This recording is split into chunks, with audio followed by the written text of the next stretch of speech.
Ayurveda de Wikipédia. Isso existe? Serve para alguma coisa? Adianta alguma coisa ler o Wikipédia para você aprender a Ayurveda? É isso que a gente vai descobrir hoje. Atenção, atenção, tripulação. Bem-vindos ao canal Drua. A gente vai falar hoje sobre o que é o Ayurveda de Wikipédia. E para isso, a gente vai abrir o site, eu vou compartilhar a tela com vocês aqui, do site deles, da Wikipédia, pois recentemente eu descobri que qualquer pessoa pode editar o site da Wikipédia, teoricamente. Então, eu tentei fazer uma edição nesse site, porque ele está muito errado, tem muita coisa nada a ver, tem coisa errada, tem coisa errada, confunde, mistura conceitos. E a gente vai aproveitar essa oportunidade para ensinar Ayurveda, né? Uma forma diferente, didática de vocês aprenderem Ayurveda, né? De eu estar ensinando vocês. O que aconteceu? Eu fiquei sabendo que qualquer pessoa, teoricamente, poderia editar o site da Wikipédia. Eu fui lá e fiz edições, né? Eu editei praticamente esse post aqui inteiro que vocês estão vendo aí na tela, né? Esse post também não é grandes coisas, né? Sobre a palavra dosha aqui, né? Na Wikipédia. E na Wikipédia em português, diga-se de passagem, a Wikipédia em inglês até que está melhor escrita, mas essa em português está realmente muito ruim. Então eu tentei fazer, fiz as edições, né? Eu mudei um monte de coisa, coloquei as fontes, fiz tudo certinho, do jeito que eles pedem. E aí eles reverteram, né, a edição que eu fiz. Eu gastei todo o trabalho, eu tive toda uma dedicação de tempo, trabalho, edição, escrevi, né, pensei, busquei as fontes, fiz um texto todo bonitinho para eles reverterem e voltar para essa aqui de novo. Então, a gente vai passar ponto por ponto aqui no site da Wikipédia, para vocês verem e aprenderem também com os erros da pessoa que escreveu. E depois eu vou mostrar para vocês, porque sorte que eu salvei o texto, né? E eu postei ele depois lá no nosso blog, no canal Drua, né? No site Drua. E aí eu vou mostrar para vocês como é que ficou o site que eu tinha escrito, né? E como é que estava agora. Então, como está o site hoje? Se você entrar hoje na Wikipédia e digitar, né, dosha, né, o site em português, você vai ver que está escrito lá que dosha é a caracterização do perfil biológico do indivíduo de acordo com a Ayurveda. É um conceito que fala pouca coisa, porque, na verdade, a palavra dosha, em primeiro lugar, ela quer dizer desequilíbrio, aquilo que corrompe, aquilo que decai, aquilo que já tem uma tendência para estragar, aquilo que já está viciado, aquilo que está ruim, que não está bom, uma coisa negativa, essencialmente, né? Então, quando você quer usar a palavra, né, caracterização do perfil biológico de alguém, você vai falar sobre a natureza dessa pessoa. Então, você vai falar sobre a Prakruti. E Prakruti não quer dizer só sobre a natureza, né? Prakruti também quer dizer sobre um local que você mora, por exemplo. Eu moro aqui em Belo Horizonte e a Prakruti desse local que eu moro, especificamente em Belo Horizonte, é ser um pouco mais frio e um pouco mais úmido, né? Se a gente desce lá para o centro da cidade, é um pouco mais quente. Aqui é mais frio, um pouquinho mais úmido, né? Então, a Prakruti, a natureza desse local geográfico aqui, é ser assim, são essas características. Quando você pega uma planta medicinal, você vai falar sobre a Prakruti dela, o que que é? É o sabor, é o rasa, a potência dela, o virya, o vipaka, o efeito pós-digestivo, os gunas dessa planta medicinal, e o karma, qual que é a ação que ela tem, né? E para a bava, se ela tem alguma ação específica, alguma coisa a mais, né, que diferencia ela de outras plantas com as mesmas características, né? Então, da mesma maneira, qualquer pessoa, né, tem uma prakriti também, uma natureza, uma constituição física que é determinada, né, pela união do óvulo e do espermatozoide, né? Então, essa é a natureza da pessoa, a prakriti. Então, quando a gente usa a palavra dosha, na maioria das vezes, a gente está querendo dizer desequilíbrio. Então, a gente vai estar falando da vikruti. Mas tudo bem, relevando isso daqui, e vamos entender, vamos pensar que a pessoa que escreveu estava querendo dizer sobre a Prakruti. Então, beleza. Então, ela vai e fala que existem três doshas, né? Vata, Pitta e Kapha. Né? Na verdade, são cinco, porque você tem que considerar Vata, Pitta e Kapha como os doshas do corpo e Rajas e Tamas como os doshas da mente. Né? Então, quando você está falando de desequilíbrio, então, doshas são desequilíbrios. Então, você tem três tipos de desequilíbrios no corpo e mais 2 na mente, rajas e tamas. Além disso, esses 3 tipos, né, de doshas, vata, pitta e kapha, eles podem se combinar e gerar até 62 combinações diferentes, em que um está aumentado, o outro está moderadamente aumentado, o outro está só um pouquinho aumentado, um está diminuído, o outro está aumentado, o outro está normal. Então, tem várias formas de combinar isso, né, e gerar até 62 tipos de desequilíbrios diferentes, né? Então, não é tão simples falar assim, existem 3 doshas, então você perceba aqui que a pessoa já está misturando, né, perfil biológico, que é Prakruti, com Vikruti, né, com dosha. Então, já começou a embananar aí, né? Então, beleza. Aí ele fala que todas as pessoas possuem os 3 doshas, mas em proporções variadas. Ok, isso está certo. Todo mundo possui, né, os 3, todo mundo possui Vata, Pitta e Kapha, porque Vata, Pitta e Kapha são formas do nosso corpo funcionar, né, são mecanismos, ações, sistemas que o nosso corpo age, na forma como ele funciona, né, que existem, que pegam características de Vata, por exemplo, movimento, né, tudo aquilo que é transportado, que é movimentado de um lado para o outro no nosso corpo, né, a respiração, a gente inspira, a gente está pegando o ar de fora e colocando para dentro dos pulmões, aí os pulmões vão lá oxigenar o sangue, esse sangue vai ser bombeado, né, pelo coração para o corpo inteiro, né, esse bombeamento do sangue, esse transporte do sangue para o corpo inteiro é um subdosha de Vata, também chamado Vyana Vayu, né, então o Vata é aquele que se espalha, que se movimenta pelo corpo inteiro. Então, você está presente no tato, então você sente o tato, né, na parte externa do seu corpo, no corpo inteiro. Pitta é aquele que transforma. Então, Pitta está ligado com a digestão, né, com a parte de calor, de fogo, que controle da temperatura corporal, da sudorese, né? Então, Pitta é aquele que digere, aquele que vai ajudar na digestão, né, que vai transformar as coisas, né, que transforma a comida não digerida, comida crua, comida que a gente acabou de comer, em algo que possa ser absorvido. E Kapha é aquele que armazena, aquele que guarda, aquele que protege. Então, Kapha vai ser o responsável pela parte estrutural, pela parte física, sólida do nosso corpo, né? A parte do muco, da lubrificação, das mucosas, né? De proteção do líquido sinovial, do líquido cefalorraquidiano. Então, toda essa parte de proteção e de estrutura está ligada ao Kapha.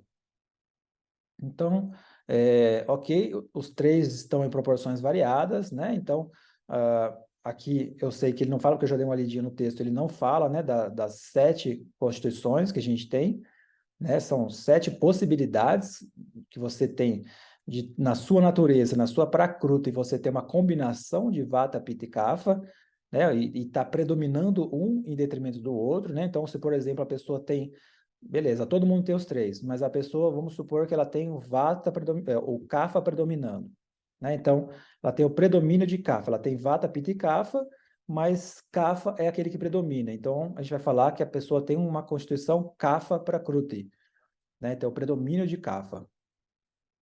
Além disso, depois você pode ter uma constituição Pitta Prakruti com predomínio de Pitta, você pode ter uma constituição combinada 2 a 2, por exemplo, a pessoa tem predomínio de Pitta e Kapha, ou uma combinação, um predomínio de Vata e Pitta, e assim por diante, né? Então, ou você pode ter os 3 em equilíbrio certinho, né? Que é a melhor constituição seria você ter os 3 em equilíbrio, os 3 que não tem nenhum que predomina em relação ao outro, né? Esse seria o melhor.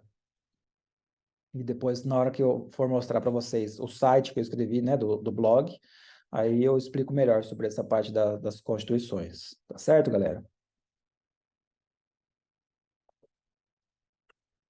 Então, ele fala, né, a pessoa que escreveu fala que, eventualmente, há excesso ou carência de um dos 3 doshas, o que constitui um desequilíbrio que pode originar uma doença. Ok. Quando a gente fala de doença, né, de desequilíbrio, o que vai gerar mais problema, aquilo que você vai tratar vai ser o excesso, que é o agravamento, tá? A carência não é a carência não vai ser responsável por gerar uma doença, tá bem? Quem vai gerar a doença é o excesso. Então a gente fala em agravamento né? Tem aquela fase de acúmulo que o dosha acumula um pouquinho, a fase de prakopa, que é o agravamento, né? O acúmulo chama sanchaya ou chaya. O agravamento é prakopa, então ele atingiu lá o pico, né? E se a pessoa não trata, se não pacifica, se não faz xamana, o dosha continua em desequilíbrio e gera e se espalha pelo corpo, vai gerar o que a gente chama, um conceito que a gente chama de prasara, tá? Vai transbordar, extravasar, e vai se espalhar pelo corpo até se alojar no local mais fraco do seu corpo, no tecido ou órgão que a gente chama de dúshia, tá? Então, assim, pelo que a gente falou, né? Pode ter 62 tipos de Vikruti, 62 tipos de combinações diferentes, né? Que podem envolver excesso ou carência, mas quem gera a doença em si é o excesso, tá? Que é aquilo que a gente trata. A gente trata o excesso de um dosha, desequilíbrio. Tanto é que quando a gente faz o panchakarma, a gente termina de aumentar esse dosha, né? Que já está em excesso, a gente termina de agravar mais ele para conseguir expulsar.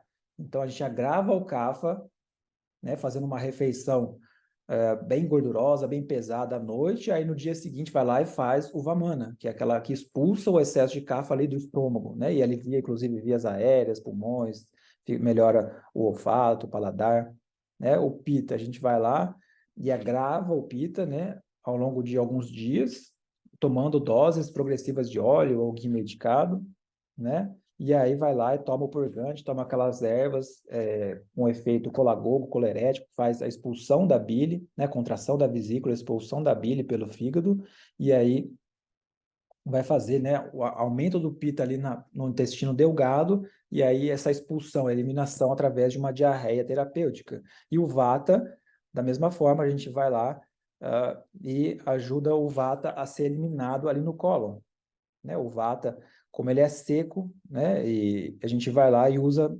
principalmente substâncias oleosas ou o decocto junto com algumas substâncias oleosas, né? Um pouquinho de mel, um pouquinho de sal, para fazer a expulsão dele lá no cólon, no intestino grosso, tá? Então, isso é assunto sobre o panchakarma, tá bem? Então, aí, continuando aqui, a pessoa escreveu que o Ayurveda restabelece o equilíbrio original dos doshas da pessoa por meio de dietas, exercícios físicos, plantas medicinais, meditação, yoga, massagem. Faltou falar o Panchakarma, né? Que é o grande, a estrela do Ayurveda. É o que diferencia a Ayurveda e é o que me fez me apaixonar pelo Ayurveda, que diferencia da medicina convencional, que diferencia da medicina chinesa e de qualquer medicina germânica, egípcia, indígena, o que você pode inventar. O Panchakarma não existe em nenhum outro lugar, né? E é o que não está escrito aqui nesse texto. Beleza. Mas vamos continuar. Então, ele vai lá, a pessoa escreve sobre o Vata. Então, ele fala que o Vata é formado por ar e éter, ok, tá certo.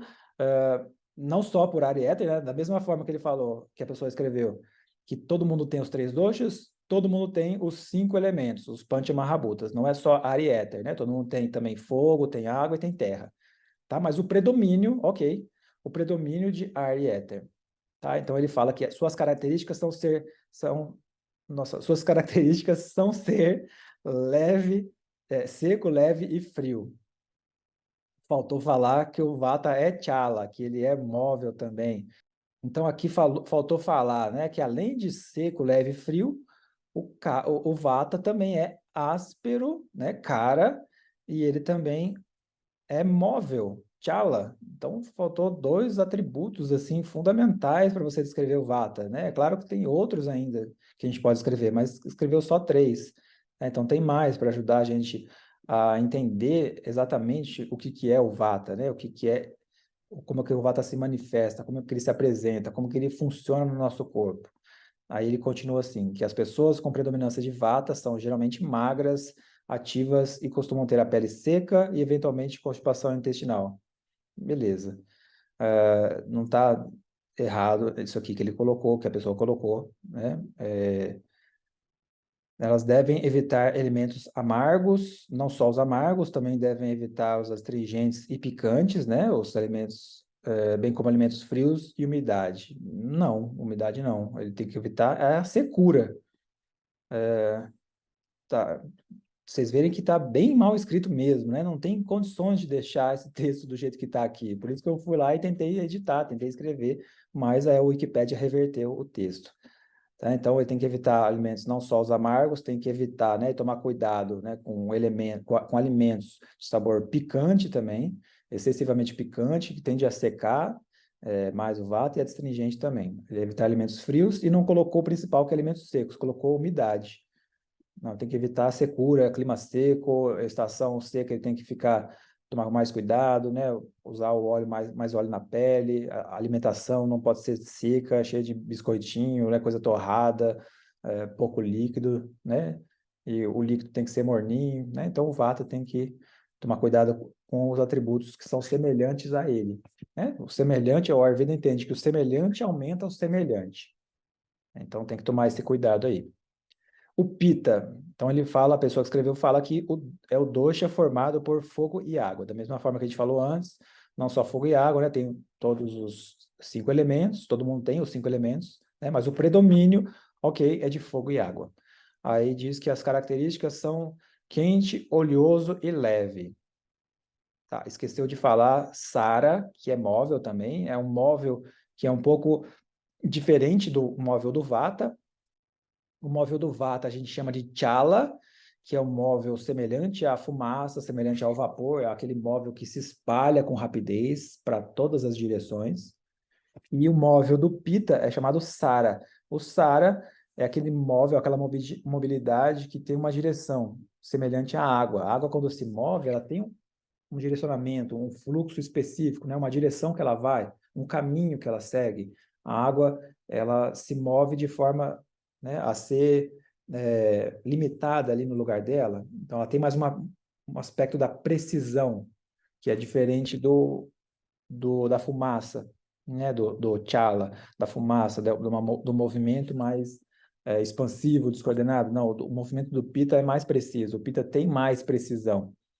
Faltou falar, né, que o Pitta é intenso, né? Tikshna é forte, é intenso. Então, tudo que acontece no Pitta é mais forte. A febre nele é mais forte, a digestão tende a ser um pouco mais forte. As palavras, a forma de pensar, né? A intensidade, tudo é intenso, tem que ser intenso, né? Essa é a tendência, é o Tikshna. Então, falou só sobre o quente, o oleoso e o leve. Faltou também o Visram. Pitta também tem o odor não agradável. Então, a tendência do pita é gerar o odor mais forte nas axilas, no hálito, na urina, nas fezes, no órgão reprodutor, né, no hálito, né, na respiração. Então, o pita tem essa tendência a ter o odor um pouco mais forte, né? Então, o que ele deveria evitar? Ele evitar um monte de alho, de cebola, coisas muito gordurosas, né, muito ácidas, tudo isso vai piorar esse aspecto, né, do visram, do odor desagradável dele, odor não agradável de pita. Se o pita ingere também muita carne, também tem a tendência a ter esse odor desagradável no corpo, né, e muitas vezes no hálito. Então, fala que tem a tendência a serem nervosas e facilmente irritáveis. Aqui provavelmente a pessoa está misturando o conceito de rajas, né, que é um dosha da mente, é um desequilíbrio da mente, a mente quando está mais irritável, agitada, né, nervosa, é rajas. Então, o certo seria falar, né, o pita, pela intensidade dele, né, pelo calor, pelo fogo, pelo aspecto fogo dele, ele tem a tendência, né, a levar a uma mente mais rajásica. Então, a mente vai tender a se irritar, né? Mas a irritação, essa mente rajásica, não é exclusividade do Pitta. A pessoa vata ou kapha, qualquer tipo de constituição pode ficar irritada. Não é exclusividade do Pitta também. Tá? Então fala que são pessoas ativas e com boa conformação física, né? A conformação física é moderada, né? É aquele que a gente, na medicina moderna, na parte de o pessoal fisiculturista costuma falar que é o mesomorfo. O Vata seria o ectomorfo, aquele mais longilíneo, né? O Kapha seria o brevilíneo, aquele com a estrutura mais compacta, mais densa, sólida, né? E densa. E o Pitta, o intermediário entre esses dois, nem tão compacto, nem tão denso e nem tão longilíneo, comprido, assim, esticado, alongado. Né? O Pitta é o meio termo. Fala para evitar alimentos picantes, salgados e picantes, né? Faltou falar o ácido também, que pode prejudicar muito também o pita. Que mais? Para não aumentar o fogo digestivo. Não é só isso, né? A gente falou que vai atrapalhar o odor, né? Vai, vai deixar o odor excessivo, né? Vai aumentar a acidez dele. Mas também os alimentos oleosos, né? Vai aumentar a oleosidade do pita. né? Então, não é só isso. Tá? Que mais? Em caso de desarmonia do Pitta, o sintoma inicial é febre e as infecções. Errou feio de novo. Então, a febre também não é exclusividade do Pitta, existe febre com características de Vata, de Pitta, de Kapha, de combinação 2 a 2 dos três. Tá errado também, não é só o Pitta que causa a febre, tá? É claro que toda vez que você tiver febre, você tá com o desequilíbrio de Pitta ali junto, né? Você vai usar algumas plantas, você pode usar algumas plantas para ajudar a acalmar esse Pitta, né? Mas não é só isso, né? O principal sintoma inicial assim de Pitta que você tem que observar é uma queimação. Pode ser uma queimação em qualquer lugar, né? Uma queimação na pele, no estômago, na boca, nos olhos, na cabeça, no órgão genital, no ânus, algum lugar que o seu corpo está queimando, você tem que pensar em pita. Ou amarelado, está amarelado, você está com a pele amarelada, com o olho amarelado, com as fezes mais amareladas, urina muito amarelada, né? Tudo que é muito amarelo, você lembra também do pita, tá? Então, vamos finalizar agora para o Kapha. O Kapha é formado por água e terra. Beleza, é o predomínio de água e terra, não só água e terra, né? Todo mundo tem os 5 elementos, mas Kapha tem o predomínio de água e terra. Então ele fala que é o dosha com características de ser úmido, pesado e frio. Faltou falar, né, que o Kapha também é macio, né? Ele tem a pele macia, né, os cabelos macios. O Charak diz que até os órgãos, né, são macios. A pessoa tem o órgão, né, macio, bem lubrificado, denso. O Kapha também é denso, né? É uma estrutura sólida, estável. Faltou falar que o Kapha é estável, né? Então a tendência do Kapha é ser mais lento, né? Então ele tem a digestão é um pouco mais lenta, os movimentos são mais lentos, a forma de falar do Kapha é mais lento, né? Não é só úmido, pesado e frio, né? Então faltou muita descrição aqui do Kapha,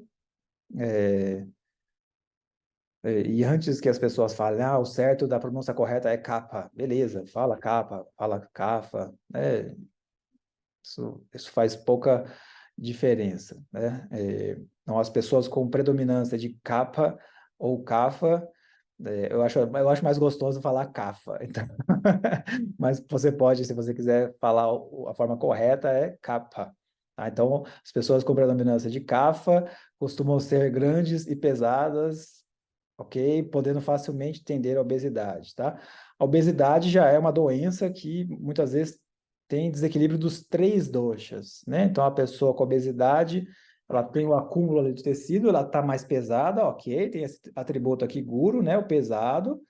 Ela tem acúmulo do tecido gorduroso, mas muitas vezes a pessoa que tem obesidade, né? Ela tem uma instabilidade na parte, né, digestiva dela, o Samanavayo, que é aquele subdosha de Vata, né, responsável pela fome, está desequilibrado também, está aumentado, então a pessoa sente muita fome, a pessoa vai suar muito, né?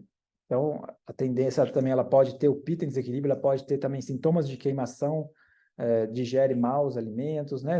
Come alguma coisa, sente digestão ruim, né? Queimação na boca, no estômago, pode ter os três em desequilíbrio, né? Não é só exclusividade do Kapha, né? Claro que a obesidade, beleza, pelo aumento do peso, você tem o aumento em si, intrínseco do Kapha, né? Ou Kapha. Então, são pessoas que devem evitar alimentos úmidos, frios e pesados, né? Tais como massas e arroz. Acho que não, assim, só massas, né? O arroz, se for um arroz branco, sim, tem o potencial para gravar o Kapha, mas o Ayurveda fala, né, no Charak, você vê no Ashtanga, vários livros do Ayurveda fala que o arroz é um alimento que é bom para os três doshas, para consumir, né, ao longo do ano. É um alimento bom, né? Não tem grandes problemas, né? Claro que assim, se a pessoa exagerar na quantidade de arroz, né? Se ela só come arroz e coisa pesada, né? Não só arroz, então, mas o queijo, lácteos, né? Come também carnes gordurosas, frituras, né? Se você fritar o arroz, fica mais pesado para a digestão, né? Então, combinar arroz com lácteos, arroz com leite, o que você combinou com esse arroz, né? O Ayurveda diferencia também o arroz, né? O arroz recém-colhido é mais pesado para a digestão, e aquele arroz que já tem mais de um ano que você armazenou, que você guardou ele, ele é mais leve para a digestão. Então, esse arroz pode fazer bem para o CAFA, né? Mas, assim, não fique só no arroz, né? O CAFA, o melhor para ele seria a cevada, né? A cevada que é um pouco mais astringente, mais diurética, tem mais fibra, então ajudaria o CAFA a não ganhar tanto tecido, não ganhar tanto peso. Além da cevada, outro alimento que é excelente para CAFA é o painço, né? O mileto, também é outro excelente para CAFA, é ótimo, né? Então, não só arroz, mas pensa nas massas, ok, mas alimentos pesados e gordurosos, né? Como os lácteos, carnes gordurosas, né? Carne de vaca, carne de porco, né? Gordura de porco, banha, né? Principalmente a carne de animais que moram em regiões úmidas ou pantanosas, ou animais domésticos, né? Que são mais pesados, que não se mexem, né? Que são mais sedentários, carnes mais gordurosas, né? Alimentos frios e pesados como sorvetes, né? Leite frio, creme de leite, coisas frias, pesadas, gordurosas, excesso de açúcar, né? Tudo isso tende a desequilibrar também o CAFA, né? Tem que tomar cuidado. Em relação aos sabores, né? O CAFA pode fazer uso um pouco mais intenso de alimentos picantes, né? O sabor picante, o sabor amargo, o sabor astringente, né? E ele tem que tomar cuidado com excesso de sal, excesso de sabor doce e excesso de sabor ácido também, o azedo. Então, fala que o desequilíbrio tende a manifestar com excesso de muco e problemas respiratórios. Agora ele falou uma coisa mais certa, né? Pode, muitas vezes, ter esse excesso de muco, pode ter problemas respiratórios, né? Tosse, com expectoração, mas principalmente, assim, você tem que lembrar do CAFA quando tem algum sintoma associado com peso, né? Tá com peso ali no estômago, um peso na cabeça, um peso no tórax, tudo que pesa, você lembra desse atributo pesado aqui do CAFA, tá? Tem um sintoma que é descrito no Ayurveda como se a pessoa tivesse envolvida, né, enrolada numa toalha úmida, né? Uma sensação de peso e umidade junto, assim, um pano molhado que está envolvendo o seu corpo inteiro, uma roupa molhada, aquele peso da roupa molhada. Esse peso, né, é um dos sintomas de Kapha. Se a pessoa está com letargia, sonolência, uma digestão muito fraca, lenta, se começou a sentir salivação, tudo isso todos esses são sintomas, né, do desequilíbrio do Kapha. Tá, e agora vamos falar sobre o texto que eu escrevi para substituir esse texto aqui, essa bela p****, que está na Wikipédia. Então, a conclusão, a Wikipédia em português não serve para aprender a Ayurveda, não estudem por ela, né? Vai te ensinar errado, você vai aprender a Ayurveda errado, né? E não presta para nada. Olha aqui, ó, o texto curtinho desse, né? E aí vocês comparem com o texto que eu escrevi, né? Não é que eu sou o melhor do mundo, né? Nem que eu sou incrível, mas assim, acho que qualquer pessoa que faz um curso de terapeuta, né? A pessoa que faz 2 meses do curso de terapeuta Ayurveda consegue escrever um texto melhor que esse, tá? Então, vamos no texto que eu escrevi para o blog, aqui. Então, eu falo da relação entre dosha, guna, prakruti e vikruti, tá? Esse texto aqui tá com essa capa aqui, tá? Depois vocês leiam,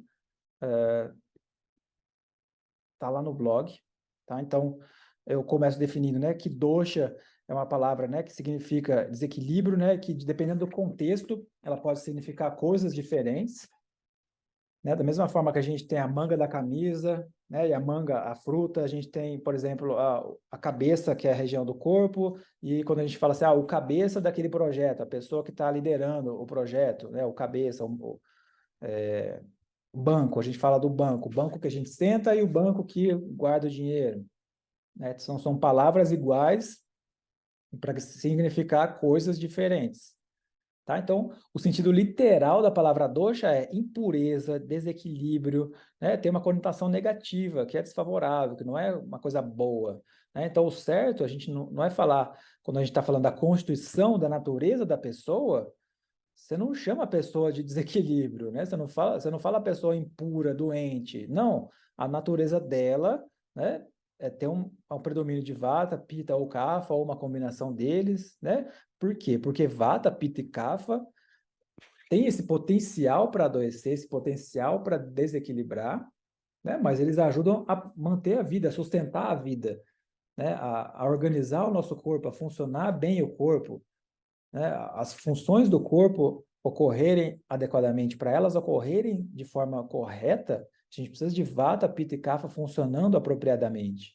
Então, Vata transmitindo informação, né, para ter coordenação nos nossos movimentos, coordenação na forma que eu estou falando agora, né, para você ter movimentação do seu sangue, do ato de inspirar e expirar, da movimentação, da mastigação, da deglutição, né, do movimento do estômago, do peristaltismo, tudo isso é Vata. O Vata funcionando bem, o Vata é fisiológico, né? Então, você não chama isso de desequilíbrio, né? Então, o certo não seria você usar a palavra dosha, seria você usar prakruti, né? E nesse caso seria o Vata, Pitta e Kapha funcionando como dhatus. Dhatus são estruturas que dão suporte, que sustentam a vida, né? Que ajudam a manter a vida, a manter a digestão, manter a saúde, manter o corpo, né? Manter o seu sono saudável, manter saúde, né? O nome disso é dhatu, vem de dharana, né? Que dá essa estabilidade para o corpo. Tá? Então, quando a gente fala dosha, então aqui dosha do corpo ou dosha da mente, né? Então são 5 elementos quando a gente fala de desequilíbrio, de impureza, de algo com uma conotação negativa. Então são 3 doshas do corpo: Vata, Pitta e Kapha, 2 doshas da mente, Rajas e Tamas. Tá? Então tem até um vídeo aqui, vocês clicam no vídeo aqui que eu postei no YouTube, já tem um tempo, né? Comparando, né, as diferenças entre esses 5. Então, quando a gente está falando do corpo, né, o termo correto é Vikruti. Tá? Quando eles estão, o termo correto de dosha, de desequilíbrio, é Vikruti. Tá? Então, não confundam Prakruti, que é a constituição, que é a natureza, com Vikruti, que é o desequilíbrio. Tá? Então, a gente falou, né, que são 62 tipos de desequilíbrio, tem 25 tipos de aumento, 25 tipos de diminuição, que a gente falou que não é o responsável por gerar uma doença, né, o que vai gerar doença, que a gente vai tratar, é vrudi, né, é o excesso, é o aumento do dosha. Tem 6 tipos que um aumenta, o outro diminui, e o terceiro está normal. Né? Então, por exemplo, você tem um aumento do vata, uma diminuição do pita e o kapha está normal. Então, são 6 tipos diferentes de alterações, de combinações desse tipo. E mais 6 tipos em que um aumenta e os outros 2 diminuem e vice-versa. Tá? Então, eu falo também nesse texto aqui um pouco sobre rajas e tamas. Então, depois vocês dão uma lida. Tá? O rajas, né, seria aquele com a mente mais agitada, hiperativa, né, que é mais agressivo, impetuoso, tem a pessoa com a tendência mais competitiva, né, mais ambiciosa, né, que quer vencer, mas que muitas vezes precisa de ajuda, precisa de estímulo para chegar lá, ela precisa ver que tem outras pessoas que estão se dando bem para ela conseguir ter forças para se dar bem. Né? Então, a mente kapha é uma mente mais autodestrutiva, ela destrói a si mesma e destrói tudo que está em volta, né? Uma mente mais sonolenta, embotada, né? Que tem a tendência a se isolar, ficar quieta, imóvel, mais depressiva, apática, né? Tem inércia, não sente prazer com nada, é letárgica, é vagarosa, não tem amor próprio, né? Tem tendência suicida, né? Então, essa é a mente tamásica, né? E por que sattva não está aqui? Né? O sattva é uma mente em equilíbrio. Então, não é doença. Equilíbrio é saúde. Tá? Então, quando a gente fala de saúde, quando a gente fala de prakruti, né, da constituição mental, prakruti mental, seria sattva, rajas ou tamas em aspectos de saúde, né? de coisas de funcionamento adequado. Né? Então, você pode ter uma combinação desses 3, sattva, rajas e tamas, sendo que sattva é essa mente equilibrada, equânime, que sustenta adversidades, que tem propósito, que tem significado nas ações, na vida, propósito de vida, que não depende dos outros, que não quer, não precisa de aceitação, não precisa de ninguém guiando os passos dela, de apoio, não, ela uma mente que ela, por natureza, ela lidera, ela tem força de vontade, amor próprio, iniciativa, foco, determinação, uma mente mais equânime, né, que não se abala com notícias desagradáveis, né, e não se desmorona, não cai, e também não fica alegre demais, né, e assim, deslumbrada com coisas agradáveis e apegada com essas coisas agradáveis, coisas boas, né? Ela sabe que tudo é movimento, tudo é passageiro, tudo está em constante transformação. Ela entende como o mundo funciona, né? Essa é a mente sátvica. Ela entende como o mundo funciona e sabe viver, né? É diferente da mente com predomínio, né, na natureza dela, ser um pouco mais rajásica, sem nesse caso, né, quando a gente fala de Prakruti, na constituição da mente, não necessariamente é um problema, um desequilíbrio, né, é só uma tendência. Então, a tendência da mente rajásica é aquela mente que a gente fala, né, que a pessoa tem um ímpeto maior, né, ela tem é uma mente mais ativa, né, que gosta de movimento, gosta de mostrar o seu trabalho para o mundo, né? Gosta de vencer, de competir, mas de uma forma saudável. Né? Uma mente ativa, uma mente que busca, uma mente interessada, né? Uma mente focada também, interessada, quer vencer, mas que muitas vezes ela precisa de um pouco de ajuda, ela precisa de ver que outras pessoas estão vencendo, estão bem, estão liderando. Né? E a mente tamásica que não necessariamente significa um problema, é aquela mente que demora um pouquinho mais para absorver os conceitos, né? A mente rajásica, ela gosta de assistir, está assistindo esse vídeo, por exemplo, em velocidade 2, a tamásica está na velocidade normal e vai pausando, tem que pausar para pensar, raciocinar, né? Uma mente que é um pouquinho mais devagar, né? Ela pensa mais devagar, ela raciocina, né? Como se tivesse uma velocidade um pouquinho mais baixa, né? Quase parando, assim, mais devagar. Né? Não chega a ser um negócio negativo, não é um retardo mental, né? Não é uma doença, mas é só um modo de funcionar. Né? Tem pessoas que têm uma tendência a funcionar de forma mais rápida, mais intensa, e tem gente que tem uma forma de funcionar da mente um pouco mais suave, mais lenta, mais pacata, mais vagarosa, né? Precisa de mais tempo para metabolizar, para digerir os pensamentos, tudo isso, tá? E é uma mente que depende mais dos outros, depende mais de apoio, depende mais de ajuda, né? De cooperação, de ter um ambiente favorável, de ter condições financeiras favoráveis, de ter apoio, suporte, né? Apoio dos amigos, financeiro, de todos os sentidos. E ainda assim, tem vezes que mesmo com apoio, a pessoa ainda não consegue, ainda tem dificuldade. Então, essa é a mente tamásica, né? Por natureza.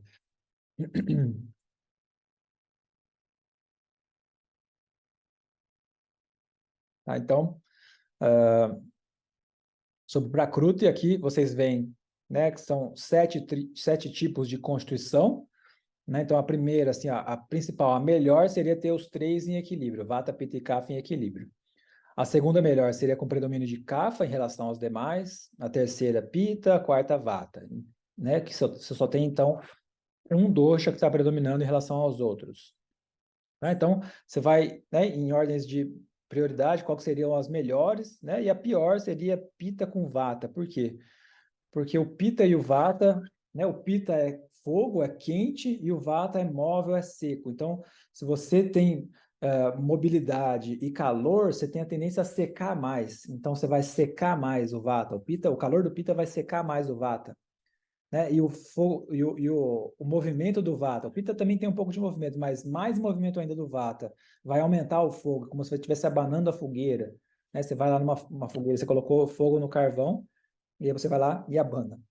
Você abanou o fogo, a tendência é o fogo, né, ficar mais agitado, mais expandir assim, mais e consumir mais a lenha, consumir mais o carvão.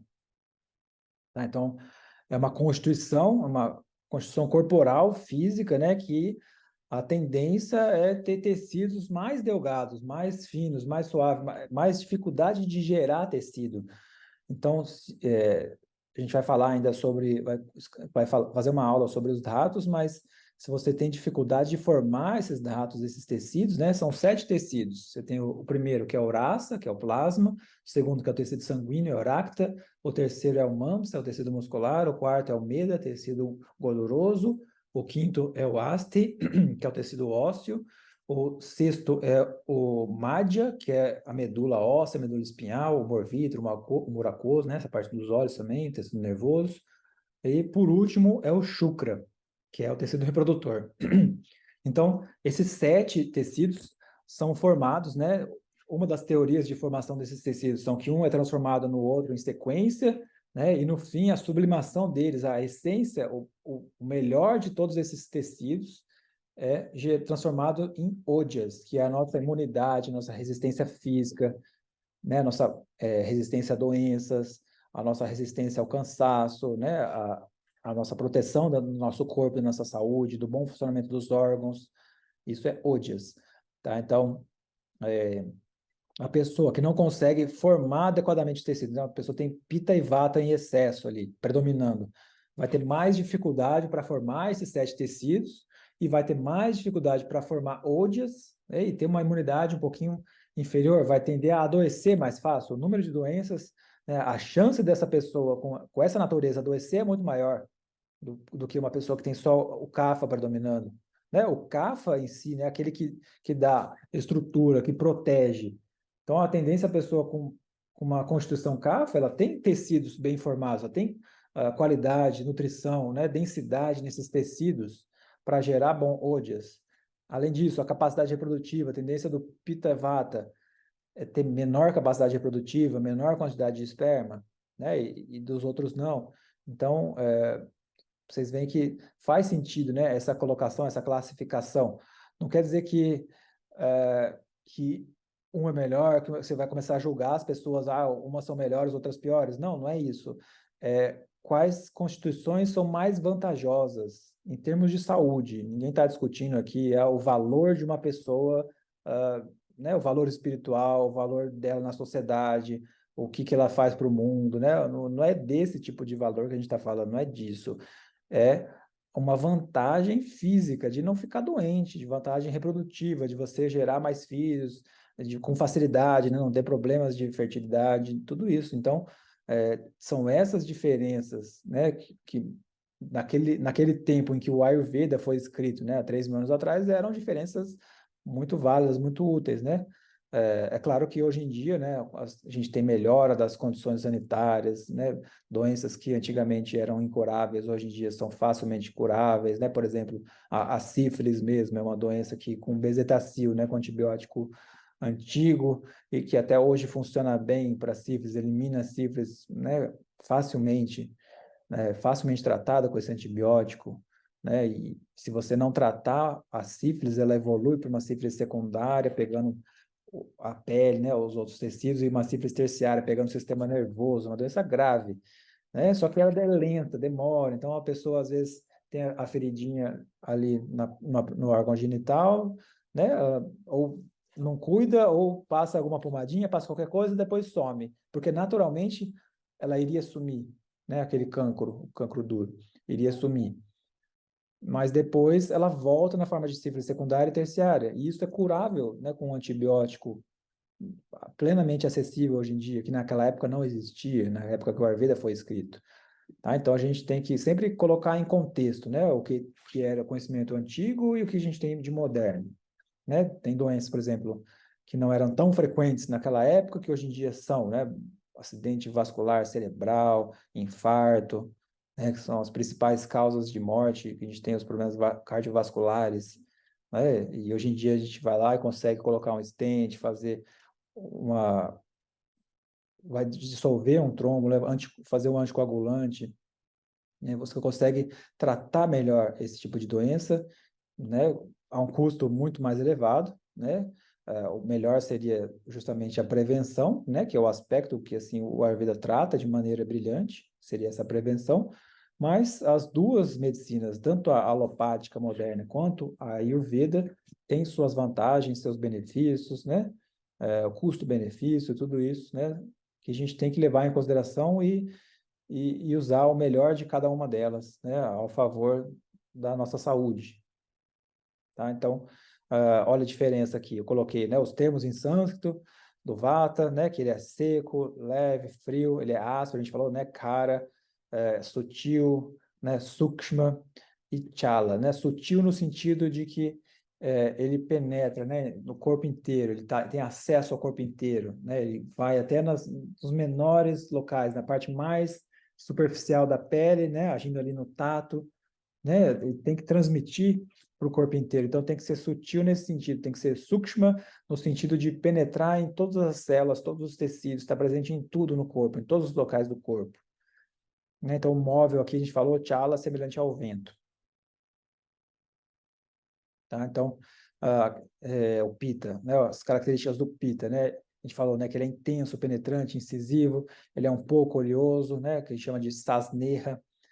Ushna, ele é quente, leve, visrama, que a gente falou, né, o odor desagradável, né, e sara, fluido semelhante à água, né, e drava, é líquido, né, para ter certeza que é um móvel semelhante à água. Ele ainda escreve, né, o Vagbata, que eu tirei esses termos aqui do Ashtanga Hridaya, ele ainda fala que é drava, né, então é líquido. Então, para você não ter dúvida que o líquido do Pita é diferente do móvel do Pita, é diferente do móvel do Vata. Tá? Então, o Kapha, né? Então, o Kapha é Snigdha, ele é oleoso, ele é Shita, frio, né? A pele mais fria, a pele mais oleosa, cabelos mais oleosos. Guru, pesado.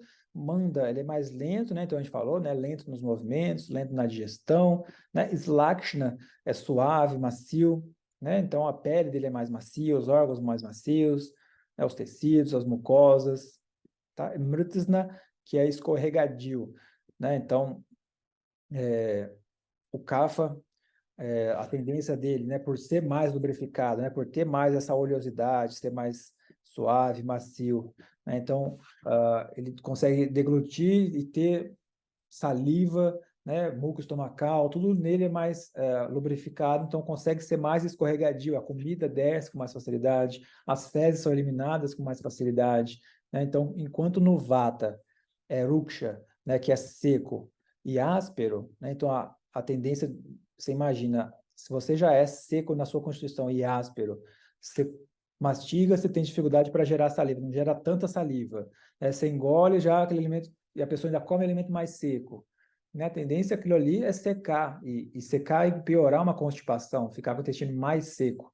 Enquanto no Kapha, não.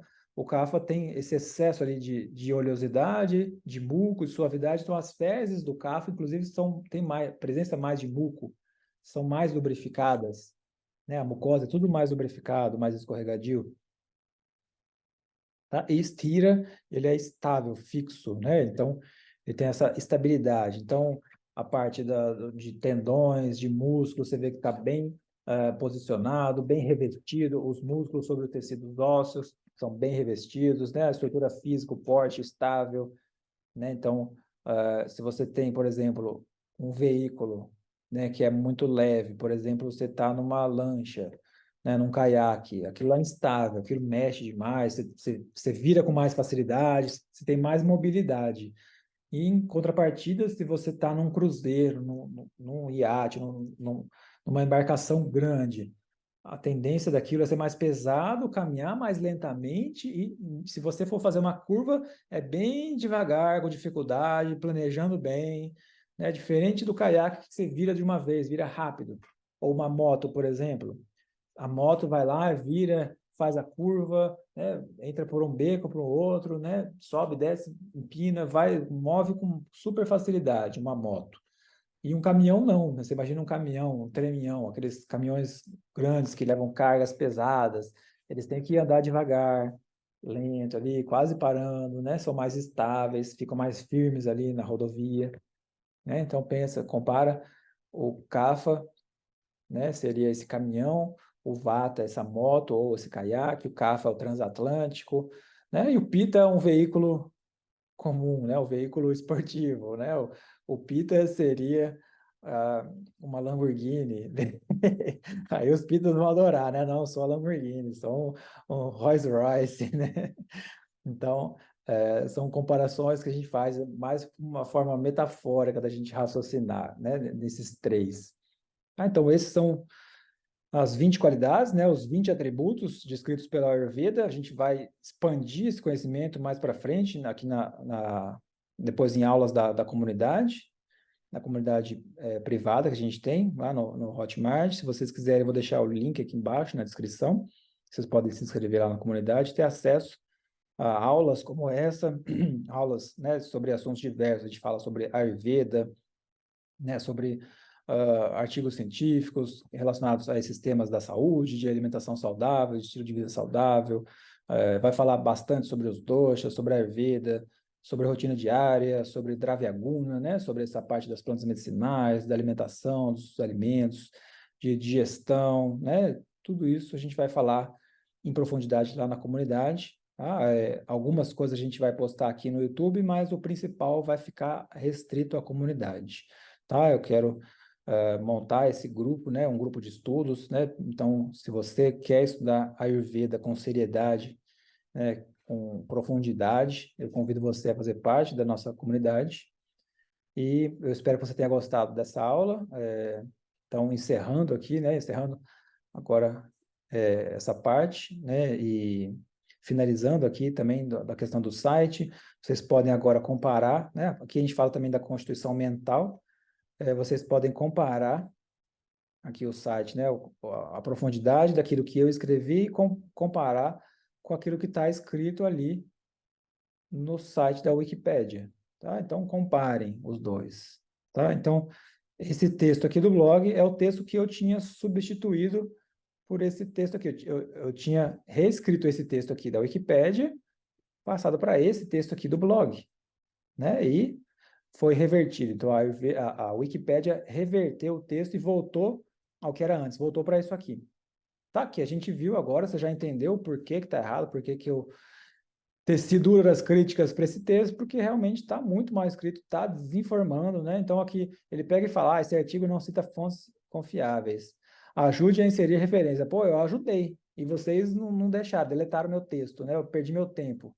Eu não vou perder mais tempo e ficar aqui inserindo coisa nenhuma, né? Então eu vou fazer textos, eu vou fazer vídeos como esse, né? Eu vou explicar o que está errado, aí vocês que se virem, entendeu? Eu vou postar no blog, vou postar na nossa comunidade, e aí quem quiser, quem tiver interessado nisso, vai ter acesso, tá? Ou quem quiser se desinformar, continua aqui na Wikipédia. Beleza, gente? Então, eu espero que vocês tenham gostado do vídeo de hoje. É um formato diferente de ensinar Ayurveda, de vocês aprenderem também. Espero que tenha sido interessante, proveitoso para vocês. Se eu agreguei alguma coisa de útil, clica aí no curtir. Se você gostou do canal, se inscreva e considere também fazer parte da nossa comunidade no Hotmart. Tá certo, galera? Um grande abraço e até a próxima. Valeu!